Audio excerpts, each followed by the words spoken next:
नमस्कार प्रिय भैया, जैसा कि हम अध्याय 1 हड़प्पा सभ्यता, ईंटें, मनके और अस्थियां जो अध्याय पढ़ रहे हैं, आज हम उसके अंतिम दौर में चल रहे हैं।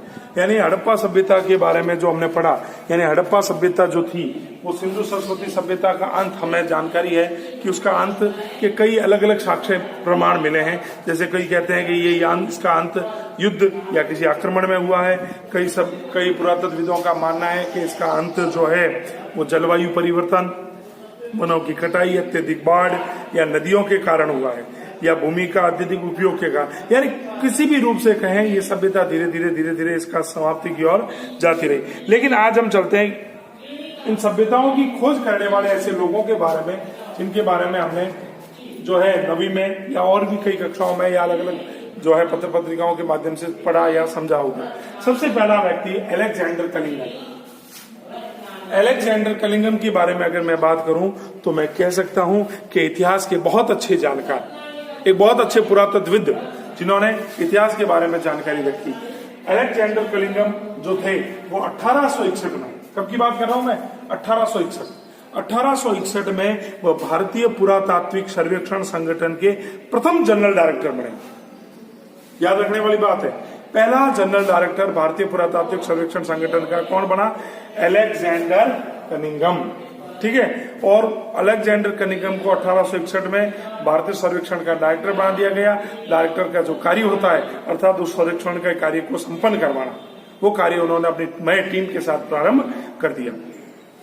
फिर देखो, अलेक्जेंडर कलिंगम के बारे में अगर जानना और अधिक जानना चाहे तो हम कह सकते हैं कि वह ब्रिटिश इंडिया में जो है, यानी ब्रिटिश इंडिया का समझे, उस समय जब भारत का अंग्रेजों का औपनिवेशीकरण था, उनका अधिकार था, तो उस समय ब्रिटिश इंडिया के अंदर वो ब्रिटिश सरकार के अंदर एक बहुत अच्छे पद पर सैन्य अधिकारी भी थे। यानी सैन्य अधिकारी रहते हुए उन्हें भारतीय पुरातात्विक सर्वेक्षण संगठन का डायरेक्टर नियुक्त किया गया। भारतीय पुरातात्विक सर्वेक्षण संगठन जो है उसके पहले डायरेक्टर जो बने, यानी 19वीं शताब्दी के मध्य में पुरातात्विक उत्खनन का कार्य उनके द्वारा प्रारंभ कर दिया गया। उत्खनन हम जानते हैं कि खुदाई करके, यानी किसी भी वस्तु की पुरानी जानकारियों को प्राप्त करने के लिए उत्खनन का, पहले क्या होता था, पहले उत्खनन नहीं होता था। उससे पहले क्या होता था, या वो सिक्के, मुद्राएं, मनके, मृतभांड, इन जो अवशेष जो सतह पर प्राप्त होते थे उनके माध्यम से या किसी अभिलेखों के माध्यम से इतिहास को जाना जाता था। लेकिन कलिंगम अलेक्जेंडर के बाद ये प्रक्रिया बदली, उसमें एक और बदलाव आया। वो बदलाव था उत्खनन, यानी उत्खननों के माध्यम से भी भारतीय और भी सभ्यता संस्कृति के इतिहास को जाना गया। ठीक है, ये तो था। कलिंगम ने अपने जो है सर्वेक्षण के दौरान अभिलेखों का संरक्षण पर लेखन व अनुवादन भी किया।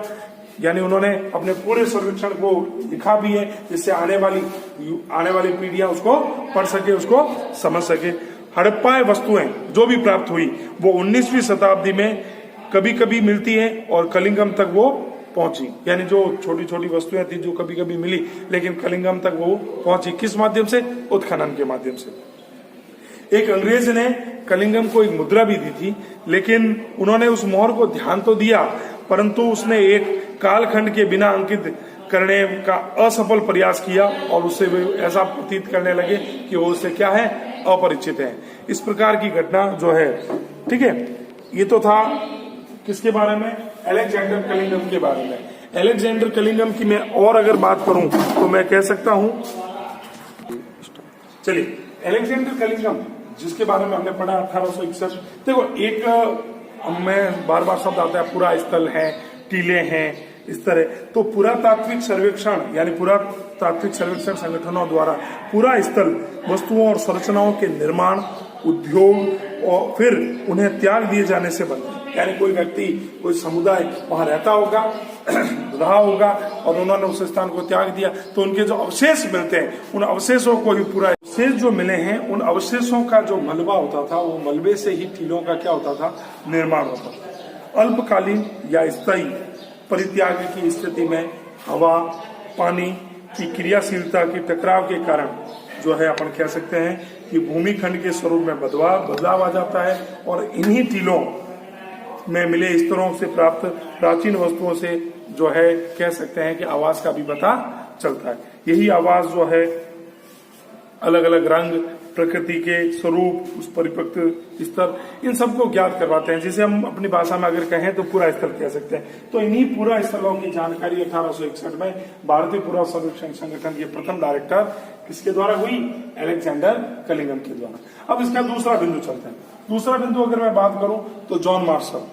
जॉन मार्शल की अगर मैं बात करूं तो जॉन मार्शल हड़प्पा सभ्यता को विश्व के समक्ष रखने वाले ब्रिटिश अधिकारियों में से एक थे।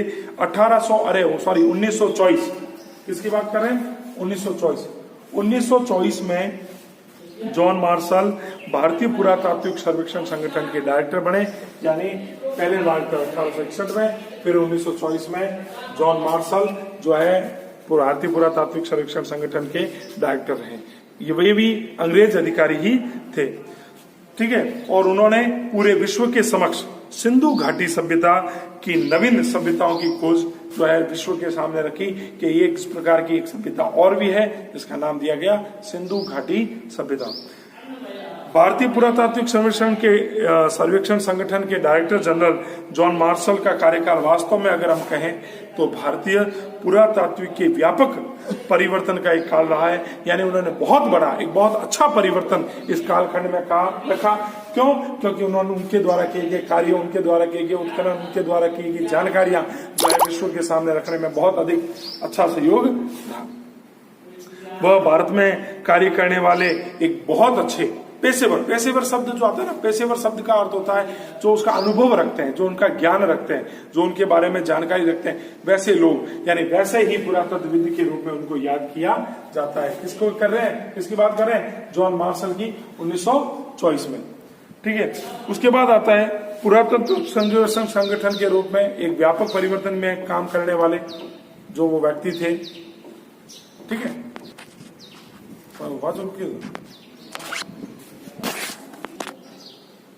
उन्होंने एक पुरातात्विक सर्वेक्षण संगठन में डायरेक्टर के रूप में काम करते हुए बहुत अच्छा, एक बहुत व्यापक परिवर्तन किया और सिंधु घाटी सभ्यता को उन्होंने विश्व के समक्ष रखने का काम किया। वो भारत में जो है, जिसको पेशेवर विद्वान यानी पेशेवर पुरातात्विक विद कहा जा सकता है, वे यहाँ यूनानी और क्रिट में अपने कार्यों के अनुभव को लेकर आए थे। किसके?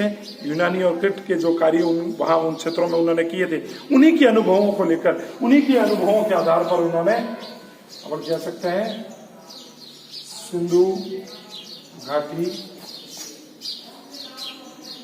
सभ्यता के रूप में उन्होंने काम किया, ठीक है। उसके बाद हालांकि अधिक महत्वपूर्ण तो बात यह थी कि कलिंगम की तरह उन्होंने आकर्षक खोजों में दिलचस्पी रखते थे वे, ठीक है। और उनके दैनिक जीवन में कहा जाता है कि दैनिक जीवन की पद्धति बन गई थी कि वो इस प्रकार की खोजों से ही अपना कार्य, अपना समय, यानी दिन की शुरुआत और दिन का अंत किया करते थे। ऐसे ही एक और एक व्यक्ति हैं जिनका नाम है R.E.M. व्हीलर। देखो R.E.M. व्हीलर, कई ऐसे शॉर्ट नाम जब हमारे सामने आते हैं तो हमारे मन में एक प्रश्न उठता है कि इसका पूरा नाम क्या होगा। तो R.E.M. व्हीलर का पूरा नाम जो था वो था रॉबर्ट एरिक मॉर्टिमर व्हीलर। क्या नाम था? Robert Eric Mortimer Wheeler. Robert Eric Mortimer Wheeler जो थे, उन्होंने भी भारतीय सर्वेक्षण संगठन में अपने बहुत अच्छे, यानी एक डायरेक्टर जनरल पुरातात्विक सर्वेक्षण संगठन के डायरेक्टर के रूप में काम किया। लेकिन पहला कलिंगम ने 1861, 1924 और इन्होंने 1944 में, ठीक है। तो ये तो थे डायरेक्टर जनरल। अब हम R.E.M. व्हीलर का जो है पार्ट वो अगले भाग में पढ़ेंगे। धन्यवाद। इससे संबंधित जो प्रश्न बनते हैं उनको निश्चित ही अपने उत्तर पुस्तिका में करना।